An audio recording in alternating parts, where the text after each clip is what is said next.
Joined by me is the official from the IDF. Men, you have been here on the ground. You have seen how they have unleashed terror here. What remains the strategy of the IDF when it comes to decimating the terror infrastructure that remains on the north of the Gaza? The IDF is focused on ensuring that Hamas never has ability to use Gaza as a launching pad for terror attacks against Israel ever again. That means going off the top leaders, starting from Yahya Sinwar all the way to the bottom foot leader, all of the infrastructure, all of the military capabilities, all of the rocket launchers, all of the intelligence, every single element of Hamas.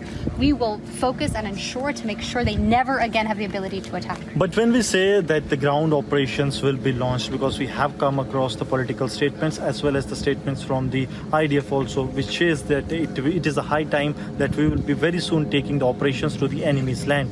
Then you also understand that when your soldiers step into the enemy's land, then the probability that you are carrying out the airstrikes that comes down to zero, because you have foots on ground on the soil of Gaza. Then how you plan to take the operations forward? Because there is a demand from your country also, and also from those nations who want peace in the world, that the Hamas be decimated, that totally be wiped out from the world's map.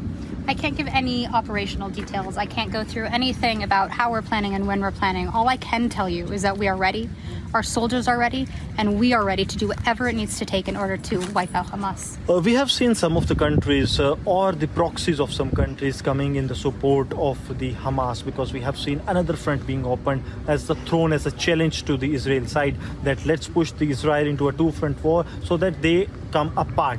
But how remains the strategy of the Israeli Defense Forces? We are focusing right now on Hamas. We are focusing on ensuring again that the world sees the atrocities that Hamas committed against Israelis, against the children, the women, the men. We are focusing on ensuring again that they do not ever have the power to do this again.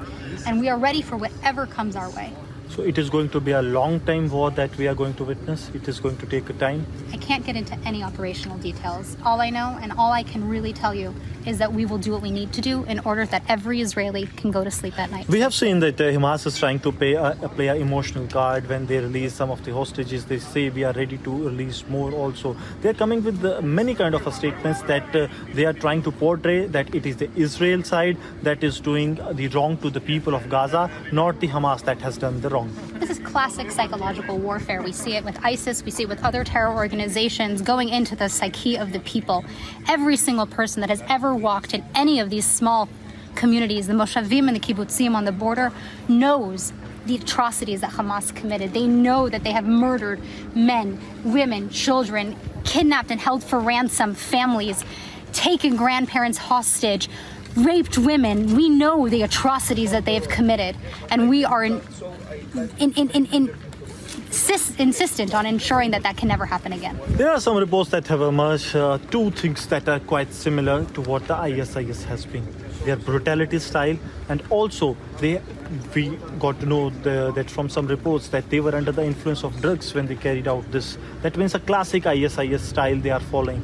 Do you see that they are also similar? The threat ISIS was to the world or is to the world is the same in case of Hamas? There is an absolute element of brutality, of barbarism, of savagery that we see that Hamas carried out with the people here.